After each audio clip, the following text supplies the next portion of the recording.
दोस्तों नमस्कार, मैं कमल कुमार न्यूज़ 7 इंडिया में आपका स्वागत है। भारत की विदेश नीति क्या मुश्किल में है? अमेरिका के वित्त मंत्री स्कॉट बेसेंट ने 13 अगस्त को धमकी देते हुए कहा था कि राष्ट्रपति पुतिन और ट्रंप के बीच अलास्का में बातचीत नाकाम रही तो भारत पर 25% का अतिरिक्त टैरिफ और बढ़ सकता है। इस धमकी की खबर को एक्स पर रीपोस्ट करते हुए जियो पॉलिटिक्स और अर्थशास्त्र पर गहरी नजर रखने वाले ऑलराउंड ट्रेंड्स ने लिखा, यह स्पष्ट रूप से भारत एक मल्टी अलाइनमेंट डिप्लोमेटिक रणनीति की नाकामी है। इस रणनीति से भारत को सबके लिए जरूरी बनना था, लेकिन सबके लिए यह गैर जरूरी बन गया।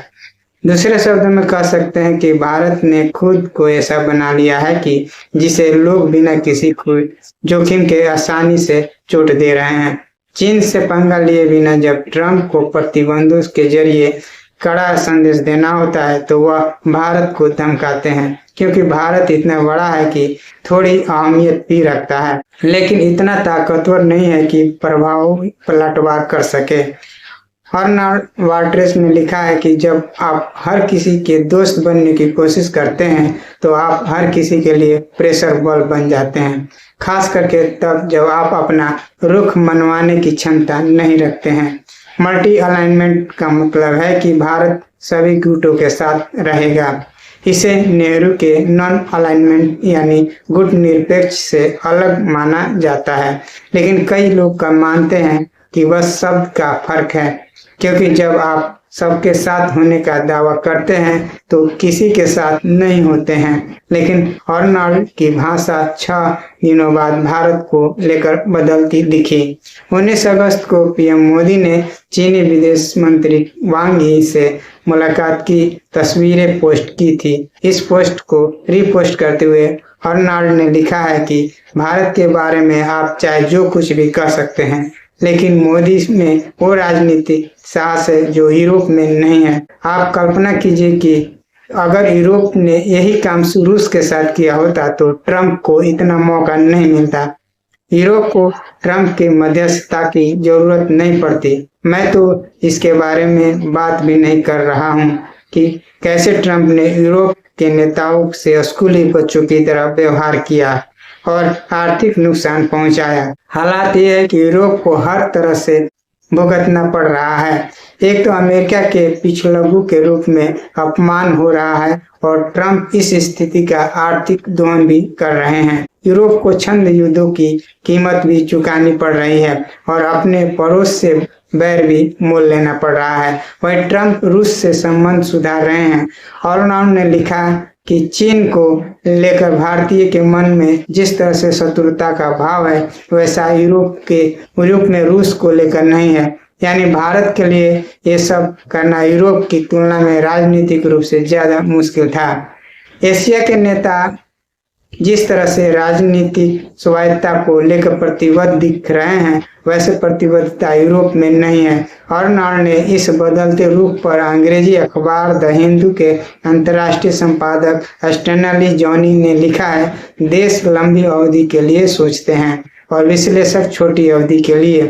फ्रांस में भारत के राजदूत रहे जावेद अशरफ से पूछा कि वाकई मोदी सरकार की मल्टी अलाइनमेंट की नीति नाकाम हो रही है। जावेद अशरफ कहते हैं, मैं ऐसा नहीं मानता। नरेंद्र मोदी एससीओ समिट में जा रहे हैं तो इसका मतलब ये नहीं है कि अमेरिका के खिलाफ जा रहे हैं। ट्रंप के आने से पहले से ही चीन से संबंधों में सुधार की कोशिश शुरू हो गई है। अमेरिका के साथ भी संबंध ट्रेड के स्तर पर खराब है, बाकी संबंध तो वैसे ही है। जावेद अशरफ कहते हैं, भारत और अमेरिका में कोई समझौता न होने का कारण यह भी है कि भारत ने अपने हितों से समझौता नहीं किया।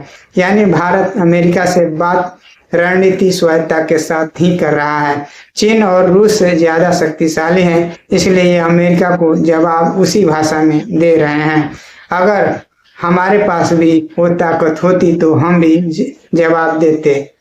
अंतर बस इतना है कि थिंक टैंक ब्रुकिंग इंस्टीट्यूशन की सीनियर फेलो तानवी मदान मानती हैं कि भले ही ट्रंप के रुख से मोदी के चीन दौरे को जोड़ा जा सकता है, लेकिन चीन से संबंध सुधारने की प्रक्रिया कोई अचानक नहीं शुरू हुई है। तानवी मदान ने ब्लूमबर्ग में कहा, पिछले साल रूस के कजान में भी पीएम मोदी की मुलाकात चीनी राष्ट्रपति शी जिनपिंग से हुई थी।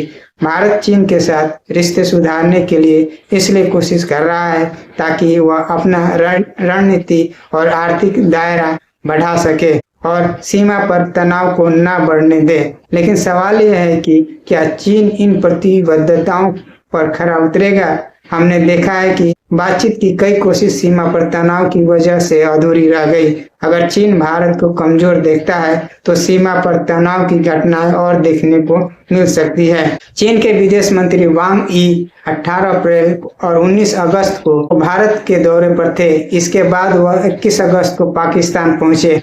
भारत के बाद वांग यी ने वी के पाकिस्तान दौरे के कई मायने निकाले जा रहे हैं। शंघाई से फुदान यूनिवर्सिटी में दक्षिण एशिया से चीन के संबंधों के एक्सपर्ट लिन मी वांग ने न्यूयॉर्क टाइम्स से कहा, अगर भारत चीन से संबंधों को सुधारना चाहता है तो चीन इसका स्वागत करेगा, लेकिन भारत को कोई छूट नहीं मिलेगी। चीन अपने हितों से समझौता नहीं करेगा और न ही पाकिस्तान को समर्थन देना बंद करेगा। अमेरिका के भारत के खिलाफ 50% टैरिफ लगाया है। अगर 27 अगस्त से भारत के खिलाफ ये 50% टैरिफ लागू हो जाता है तो अमेरिका से व्यापार करना मुश्किल हो जाएगा।